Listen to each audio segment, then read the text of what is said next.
Hello, എല്ലാവരും സുഖമായിരിക്കുന്നോ?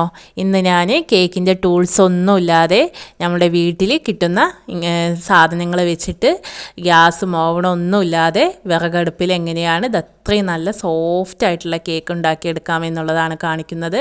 അതിനായിട്ട് ഒരു ഗ്ലാസും പിന്നെ ഒരു ടീസ്പൂണും ഒരു വിസ്കും അതുപോലെ ഒരു തട്ടും ഉണ്ടെങ്കിൽ നമുക്ക് വീട്ടിൽ നിന്ന് തന്നെ ഉണ്ടാക്കിയെടുക്കാവുന്നതേ ഉള്ളൂ.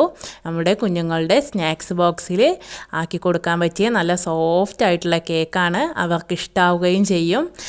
പുറത്തുനിന്ന് വാങ്ങുന്ന പേടിയില്ലാതെ നമുക്ക് കൊടുക്കുകയും ചെയ്യാം. അപ്പോൾ ഇനി നമുക്ക് വീഡിയോയിലോട്ട് പോവാം.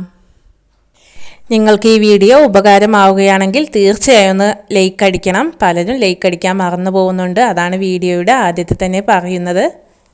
എൻ്റെ കയ്യിലുള്ള ഇഡ്ഡലിത്തട്ടിന് ഇതുപോലെ നിറയെ ഹോളുകൾ ഉള്ള കാരണം കൊണ്ടാണ് ഞാൻ ഇത് ഇട്ട് കൊടുക്കുന്നത്. നിങ്ങളുടെ കയ്യിൽ ഹോളില്ലാത്ത ഇഡ്ഡലിത്തട്ടാണ് ഉള്ളതെങ്കിൽ ഇതിൻ്റെ യാതൊരു ആവശ്യവുമില്ല. കഴിഞ്ഞ വീഡിയോയിൽ ചെയ്ത പോലെ കുറച്ച് ഓയിലൊന്ന് സ്പ്രെഡ് ചെയ്ത് അതിൻ്റെ മുകളിലേക്ക് കുറച്ച് മൈദ കൂടി ഇട്ടിട്ട് തട്ടിക്കൊടുത്താൽ തന്നെ ധാരാളമായി. ഇതിപ്പോൾ ഹോളുള്ള കാരണം കൊണ്ടാണ് ഞാൻ ബട്ടർ പേപ്പർ ഇട്ട് കൊടുക്കുന്നത്. ഇതാ ഇപ്പോൾ നമ്മുടെ ഇഡ്ഡലി തട്ട് ഇവിടെ റെഡിയായി. ഇനി നമുക്ക് ഇതിലേക്ക് വേണ്ട ഇൻഗ്രീഡിയൻസ് എന്തൊക്കെയാണെന്ന് നോക്കാം. നേരത്തെ ഞാൻ പറഞ്ഞ ഗ്ലാസ്സിന് ഒരു ഗ്ലാസ് മൈദ ഞാൻ ഇവിടെ എടുത്തു വെച്ചിട്ടുണ്ട്. ഇനി ഈ ഗ്ലാസ് കൊണ്ട് തന്നെ വേണം നമുക്ക് ബാക്കിയുള്ള ഇൻഗ്രീഡിയൻസ് ഒക്കെ അളന്നെടുക്കാൻ. അതേ ഗ്ലാസ്സിൽ തന്നെ ഞാൻ 3/4 ഗ്ലാസ് പഞ്ചസാര ഇവിടെ എടുത്തു വെച്ചിട്ടുണ്ട്. ഇതൊന്ന് പൊടിച്ച് കൊണ്ടുവരാം. ഇതിപ്പോൾ ഞാൻ മിക്സിയിലിട്ടിട്ടൊന്ന് പൊടിച്ച് കൊണ്ടുവന്നിട്ടുണ്ട്. ഒന്ന് നല്ലപോലെ ഒന്ന് പൊടിച്ചെടുക്കാം. ഇനി അതേ ഗ്ലാസ്സിൽ തന്നെ 1/4 ഗ്ലാസ് ഓയിലും കൂടി ഞാനിവിടെ എടുത്ത് വെച്ചിട്ടുണ്ട്. കേക്കിന് എപ്പോഴും ഓയിൽ തന്നെ ഉപയോഗിക്കുക. ബാക്കി വെളിച്ചെണ്ണ അങ്ങനെയുള്ള ഓയിലൊന്നും ഉപയോഗിക്കാതിരിക്കുക. ഞാൻ ഇവിടെ സൺഫ്ലവറിൻ്റെ ഓയിലാണ് എടുത്തിരിക്കുന്നത്. പിന്നെ കുറച്ച് വാനില എസൻസും കൂടി വേണം. പിന്നെ ഇത് 1 ടേബിൾ സ്പൂണ് ബേക്കിംഗ് പൗഡറാണ്. അതുപോലെ ഒരു 1/4 ടീസ്പൂണോളം ബേക്കിംഗ് സോഡയും കൂടി വേണം. അതും കൂടി എടുത്തു വയ്ക്കാം. തണുപ്പില്ലാത്ത മുട്ട നോക്കിയെടുക്കുക. തണുപ്പുള്ള മുട്ടയായാൽ ബാറ്റർ നന്നാവില്ല.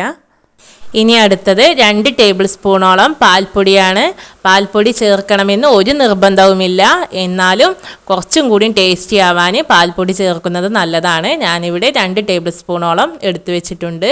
ഇനി ഇതെല്ലാതും കൂടി ഒരു അരിപ്പയിലോട്ട് ഇട്ടിട്ട് നല്ല പോലെ ഒന്ന് മിക്സ് ചെയ്തെടുക്കാം.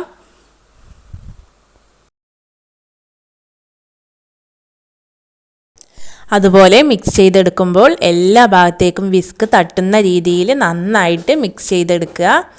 ഏതെങ്കിലും ഭാഗത്ത് വിസ്ക് തട്ടാതെ ഇരുന്നിട്ടുണ്ടെങ്കിൽ ബാറ്റർ നന്നാവില്ല. അതുകൊണ്ടാണ് പറയുന്നത്. അതല്ലെങ്കിൽ നിങ്ങൾ 3 തവണയെങ്കിലും ഒന്ന് നന്നായിട്ടൊന്ന് അരിച്ചെടുക്കുക. അതല്ലെങ്കിൽ ഇതുപോലെ നന്നായിട്ട് എല്ലാ ഭാഗത്തേക്കും ഒരുപോലെ വിസ്ക് തട്ടിച്ചു എന്ന് ഉറപ്പ് വരുത്തുക. അതുപോലെ ലാസ്റ്റ് വരുന്ന കട്ടകൾ കൈ കൊണ്ട് ഉടച്ച് നന്നായി ചേർത്തി കൊടുക്കുക.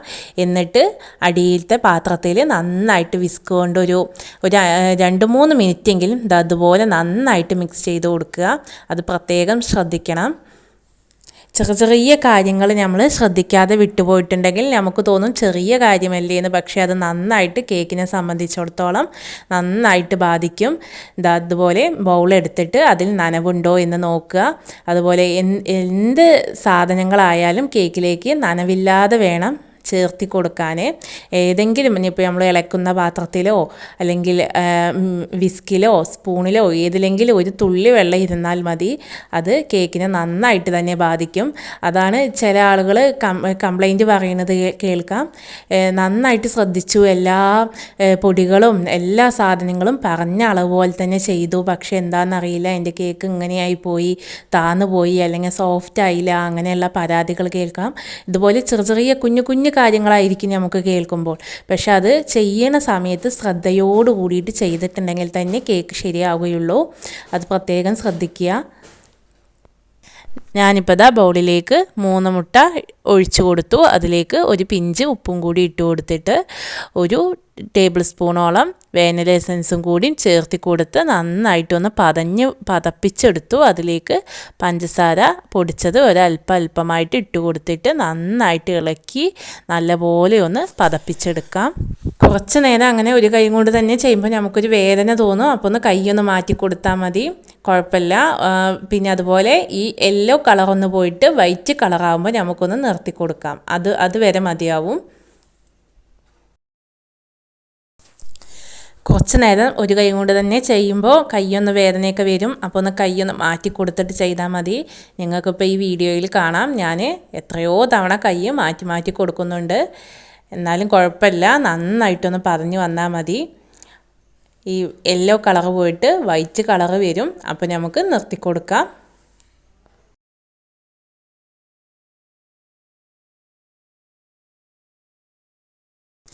ഇപ്പോൾ ഇതാ ബാറ്റർ നന്നായി പതഞ്ഞ് വന്നിട്ടുണ്ട്.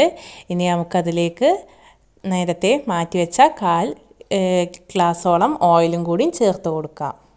എന്നിട്ട് നന്നായി കുത്തി ഇളക്കാതെ ഒരേ റൊട്ടേഷനിൽ തന്നെ ഒന്ന് പതുക്കി ഒന്ന് മിക്സ് ചെയ്ത് കൊടുക്കാം. ഇനി അതിലേക്ക് നമുക്ക് കുറച്ചായിട്ട് പൊടികളും കൂടി ഇട്ടിട്ട് ഞാൻ വീഡിയോയിൽ കാണുന്ന പോലെ ഒരേ ദിശയിലേക്ക് തന്നെ ഇളക്കി കൊടുക്കുക. നന്നായിട്ട് കുത്തി ഇളക്കി യോജിപ്പിക്കരുത്, പതുക്കെ സാവധാനം. അതുപോലെ പൊടികൾ ഒരുപാട് തവണ ചേർത്ത് കൊടുക്കരുത്. ഉള്ള പൊടികൾ 3 തവണയായിട്ട് ചേർത്ത് കൊടുക്കാം. ഒരുപാട് ബാറ്റർ നമ്മൾ കുത്തി ഇളക്കിയിട്ടുണ്ടെങ്കിൽ നമ്മൾ എത്ര നേരം കഷ്ടപ്പെട്ട് പതപ്പിച്ചെടുത്താൽ അതിലത്തെ ബബിൾസൊക്കെ പൊട്ടിപ്പോകും. പിന്നെ കേക്ക് പൊങ്ങി വരില്ല, അത് കേക്ക് താന്ന് തന്നെ ഇരിക്കുകയുള്ളൂ. അത് പ്രത്യേകം ഒന്ന് ശ്രദ്ധിക്കുക. ഇനി ഞാനിവിടെ വേറൊരു ബൗളിലേക്ക് ഒരല്പം ബാറ്റർ ഒന്നൊന്ന് മാറ്റിയെടുത്തു. ഇനി അതിലേക്ക് 1.5 ടീസ്പൂണോളം കൊക്കോ പൗഡറും 1 ടേബിൾ സ്പൂണോളം ചൂടുവെള്ളം ഒഴിച്ചു കൊടുത്തിട്ട് നന്നായിട്ടൊന്ന് മിക്സ് ചെയ്ത് കൊടുത്തു. ഇങ്ങനെ ചെയ്തോളണമെന്ന് ഒരു നിർബന്ധവുമില്ല. നിങ്ങൾക്ക് നേരിട്ട് ആ ബാറ്റർ ആ തട്ടിലേക്ക് ഒഴിച്ച് തന്നെ ബേക്ക് ചെയ്തെടുക്കാം. ഞാനിവിടെ വീഡിയോയ്ക്ക് വേണ്ടിയിട്ട് കാണാൻ കുറച്ച് ലുക്കൊന്ന് ആയിക്കോട്ടെ എന്ന് കരുതി മാത്രമാണ് ഇങ്ങനെ ചെയ്യുന്നത്. ഇങ്ങനെ ചെയ്തോളണമെന്ന് ഒരു നിർബന്ധവുമില്ല. എന്നിട്ടതാ ഒരു തവി മാവ് എടുത്തിട്ട് ആ ഇഡ്ഡലി തട്ടിൻ്റെ കുഴിയിലേക്ക് ഒഴിച്ചു കൊടുത്തു. ഒരു 1/4 ഭാഗത്തോളം ആയാൽ മതിയാകും, ഇല്ലെങ്കിൽ ഒരുപാട് പൊങ്ങി കാണാൻ ഭംഗിയുണ്ടാവില്ല. അപ്പോൾ ഒരു 1/4 ഭാഗം, കുഴിയുടെ 1/4 ഭാഗത്തോളം ഒഴിച്ചു കൊടുക്കുക. എന്നിട്ട് തട്ട് നന്നായിട്ടൊന്ന് കൊട്ടിക്കൊടുക്കുക. തട്ടത്തെ ബബിൾസും ഒക്കെ ഒന്ന് പോകാൻ വേണ്ടിയിട്ടാണത് അങ്ങനെ ചെയ്യുന്നത്. എന്നിട്ട് നേരത്തെ ഞാൻ മിക്സ് ചെയ്ത് മാറ്റി വെച്ച കൊക്കോ പൗഡർ ഇട്ടിട്ട് മിക്സ് ചെയ്ത് മാറ്റി വെച്ച ആ മിക്സില്ലേ, അത് കുറച്ചായിട്ട് ഇതിൻ്റെ മുകളിലേക്ക് ഇങ്ങനെ ഒഴിച്ചു കൊടുക്കാം. നിങ്ങൾക്ക് ഇഷ്ടമുള്ള ഡിസൈനിലാക്കി കൊടുക്കാം. ഞാനിപ്പോൾ ഇവിടെ ഇങ്ങനെയാണ് ചെയ്യുന്നത്. എല്ലാത്തിലും അങ്ങനെ എന്തെങ്കിലുമൊക്കെ ഒരു ഡിസൈൻ പോലെയൊന്ന് ആക്കി കൊടുക്കാം. ഇവിടെ ഇപ്പോൾ ദാ ബേക്ക് ചെയ്യാൻ നമ്മുടെ ഇഡ്ഡലി തട്ട് റെഡിയായി. ഇനി നമുക്കിതൊന്ന് ബേക്ക് ചെയ്തെടുക്കാം. വിറകടുപ്പിലാണ് ഞാനിന്ന് കേക്ക് ബേക്ക് ചെയ്തെടുക്കുന്നത്.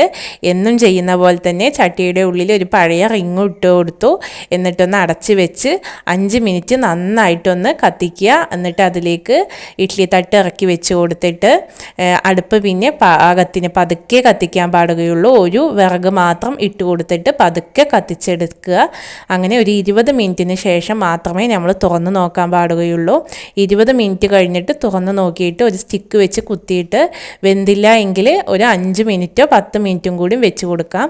എനിക്കിവിടെ ഒരു 25 മിനിറ്റ് കഴിഞ്ഞപ്പോൾ തന്നെ വെന്ത് കിട്ടിയിട്ടുണ്ട്. ഇനി നമുക്കിത് ഒരു പാത്രത്തിലോട്ട് മാറ്റി വയ്ക്കാം. നേരത്തെ ഒഴിച്ചു കൊടുത്തതിൻ്റെ ബാക്കി ബാറ്റർ ഞാനവിടെ അടച്ച് വെച്ചിട്ടുണ്ട്. അതും കൂടി നമുക്ക് ഒഴിച്ചു കൊടുക്കാം. കണ്ടില്ലേ, നല്ല സോഫ്റ്റ് ആയിട്ടുള്ള കേക്കാണ്. നേരത്തെ മാറ്റി വെച്ച ബാറ്റർ നന്നായിട്ടൊന്ന് മിക്സ് ചെയ്ത് കൊടുക്കാം.